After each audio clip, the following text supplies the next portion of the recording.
YouTube, how are you now? So Warzone just released OG Verdansk, the old map from the original Warzone 2020 when it first came out, and they did make quite a few changes to the weapons and time to kill and stuff, so it's time for another time to kill chart. So basically, if you're new to this, this is just all the stats for all the weapons in the game. Black Ops 6 weapons anyway, because they do have the Modern Warfare and Modern Warfare 3 weapons, but I would assume that the Black Ops 6 weapons are going to be the most relevant, since that's the current title for multiplayer, so probably going to be the most meta guns, whereas the other guns aren't going to be as good, but there's a lot of guns, so I just covered the Black Ops 6 guns for now. So you have all your weapons here divided by class, so you have Assault, SMG, LMG, Marksman, Sniper, Pistols. And then you have the stats gathered from in the game.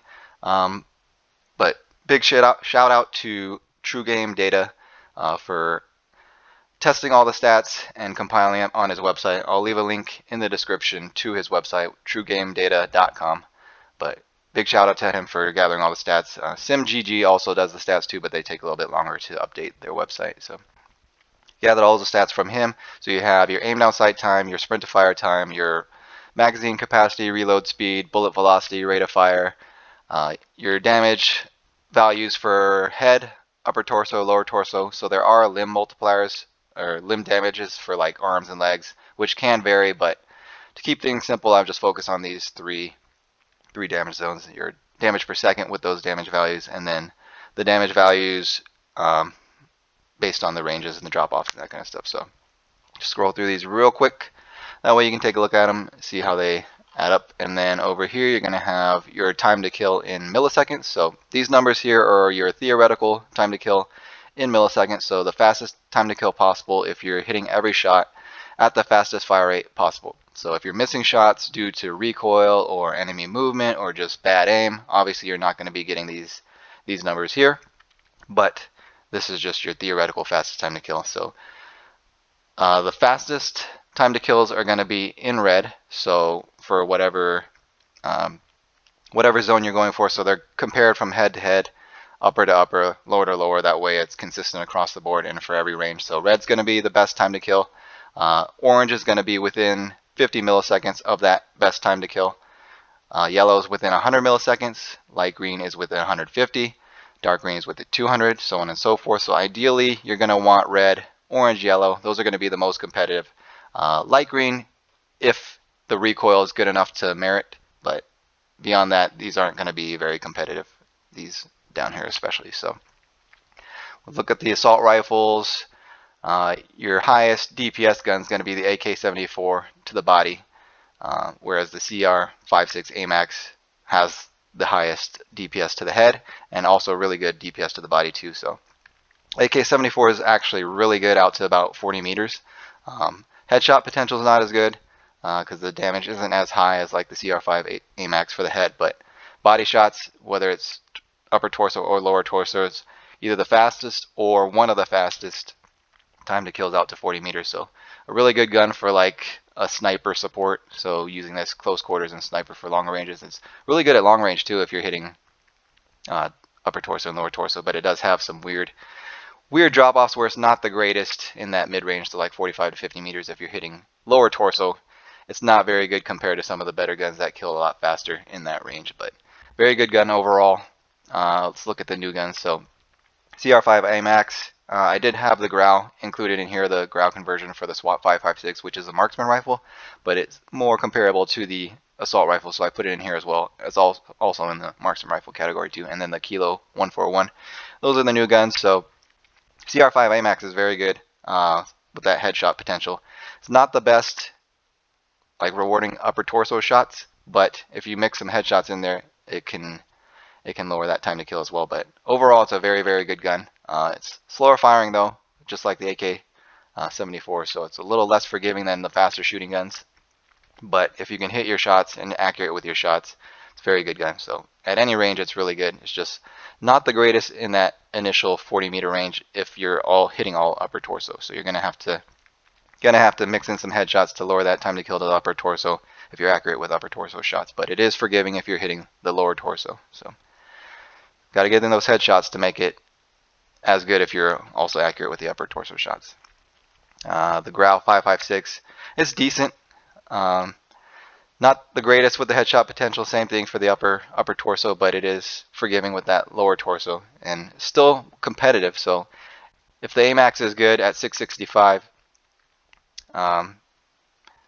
this is actually faster. So, and it shoots faster. So 732 rounds per minute, but it's not as good at the longer range as like the AMAX is. So 854 compared to 902, still only like 50 millisecond difference. So it's not that big a difference, but compared to the faster killing guns like the AK-74 and stuff, it does fall off a little bit more, but still really good gun. Does have pretty low recoil too, so that's always going to be a factor, whereas the CR5 AMAX I would assume has significantly more recoil than the Grau, but it does fall off a little bit in that mid-range, 50 meters to 55 meters to 60 meters. So, but that's just in comparison to the best guns out there. So in that range, the CR5 AMAX is going to be the best, 665 time to kill versus 902. So that's 240 millisecond difference. Pretty big difference, but it's a very small window range. And then the Kilo 141, it's really good up close. So not the best at headshot and upper torso, but still good. Slightly better than the Grau and the CR5 AMAX. So 640 versus 656. Not that big a difference. 16 milliseconds, 25 milliseconds there. But at longer ranges, it's not very good. So only out to about 35 meters is good, and then beyond that, it's actually pretty bad. So probably going to gravitate more to the Grau or the CR5 AMAX for the new guns, or the AK-74 for up close sniper support type weapon. And then you have your other guns there. I don't know what happened to the XM4. The XM4 is just awful. So used to be really good, but I guess they nerfed it in the ground because people were, I think that was like the meta for a long time in Warzone before they'd make changes. So definitely not the meta now. Not very good. Not very even really usable. So I don't know what happened there. And then you have your SMGs here. So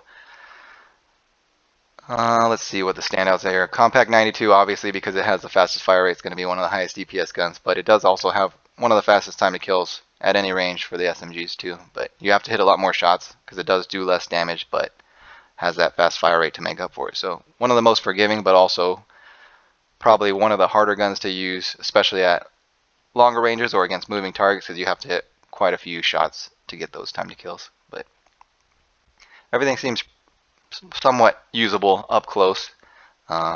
Jackal PDW falls off pretty hard beyond 20 meters, even within 20 meters if you're hitting lower torso, so you have to be hitting upper torso or above. PPSH not very good at longer ranges, so 20 meters beyond it's probably one of the worst guns for SMGs. But all seem comparable, usable at least. So basically just preference. Some guns shoot slower, some guns shoot faster, so depends what you prefer. But one thing is the bullet velocity on the Grau is very high, 1018 compared to 800-ish for most of the other assault rifles, so that'll make a pretty big difference at long range. It's like hit scan at longer ranges for moving targets and long range shooting. Then you have your LMGs. LMGs are all pretty comparable to each other. They're all pretty much the same, just with slight differences here and there, but fire rate differences, mag capacity differences, reload speed, all that come into play there. So just basically personal preference, but I would probably stay away from the XMG because that one has the biggest fall offs among the LMGs, whereas the other ones pretty much stay in line with each other, just back and forth between what's the best and what's competitive with the best, you know. And then you have your Marksman rifles here. So I don't know what happened with the AK-973, but it's not competitive at all unless you use the full auto conversion kit. But even then, it's still not very good compared to the other Marksman rifles. So I don't know what happened with that. And then you have the SWAT 5.56 with also the Grau conversion, which is going to make it the full auto much faster shooting. But definitely one of the better options in the Marksman category, even though it's not technically a Marksman when you convert it to the Grau conversion kit. But DM10's pretty good, especially if you're hitting headshots and upper torso. If you're hitting lower torso, it's not that great. But if you're accurate with your shots, DM10 is really good. And then TR2 is also really good. Doesn't have as good a headshot potential in that closer range, so out to 45 meters, as the DM10. Damage is not as high, but still very good. And then at longer range, it's actually better, slightly better than the M10. So either one would be a good choice. Sarkov's not good at all. So then you have your sniper rifles. So AMR Mod 4 has one-shot headshot potential out to 90 meters, and beyond that it's going to be 2 shots, and then body shots, 2 shots out to 90 meters, and then 3 shots beyond that. So I believe this is the only gun that has a 3-shot body shot, but it has one of the longer one-shot headshot potentials. The HDR is one-shot headshot at any range, and then 2-shot body shot at any range as well. So the best one-shot headshot potential, but also the slowest fire rate, 34 rounds per minute. So you got to be accurate with your headshots because those follow-up shots take a lot longer. Obviously, you don't really want to be shooting the body anyway because every sniper rifle is going to take forever to kill to the body, but the HDR is going to be the slowest to the body, at least in the close ranges. LR762 has one-shot headshot out to 70 meters, then it's 2 shots beyond that.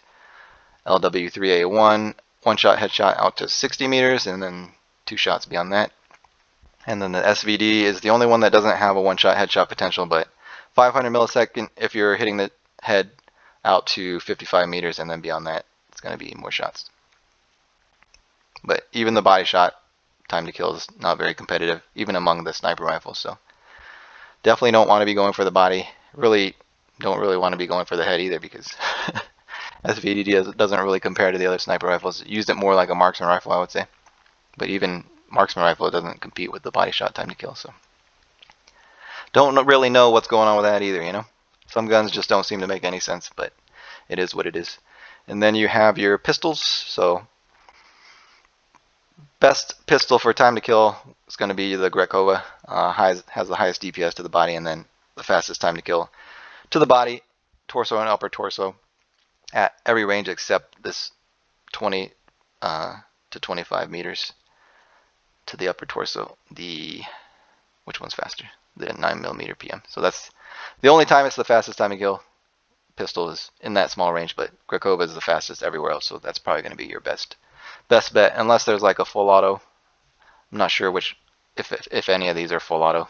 That might make slightly easier to use if you don't have a very good trigger finger. So if there's one gun that's not as good but is full auto, you could always consider using that as well. But Grekova is going to be your fastest time to kill. So yeah, that's all the Black Ops 6 weapons for Warzone. It just helps me out putting these types of charts together. That way I can compare the guns, see which gun I want to use, or if I'm using a specific gun, how to get the most out of it, how to play situations to my advantage, to take advantage of the strengths of the gun and avoid the weaknesses. So let me know down in the comments if there's anything you see missing from this chart that would help make this chart better. That would be worth the time putting it in, including it, and that kind of stuff, because always trying to improve these charts, and I do try to keep these up to date, but I don't play Black Ops 6 multiplayer. I don't have the game, so I haven't been keeping up to date with that. I'm not really interested in keeping up with the game or following all the updates and updating the charts and that kind of stuff. So, but I did want to do Warzone, since I'll probably check it out a little bit more. I played a little bit of it, but I don't have anything unlocked. I don't have anything leveled up, so it's only time will tell if I'm actually going to put any decent amount of time into the game, because I'm going to have to play quite a bit just to unlock everything and level it up to be able to use what I want to use, to be able to actually play the game at a competitive level with the lobbies they give me. So we'll see what goes with that, but I'll leave a link in the description to this chart if you want to check it out. Only time will tell if I keep updating it with all the updates. If I lose interest in Warzone, I probably won't, but if I play enough of it, I'll probably keep updating it, but we'll see. But yeah, that's it for this one. Thanks for watching. I'll see you guys in the next one. Peace.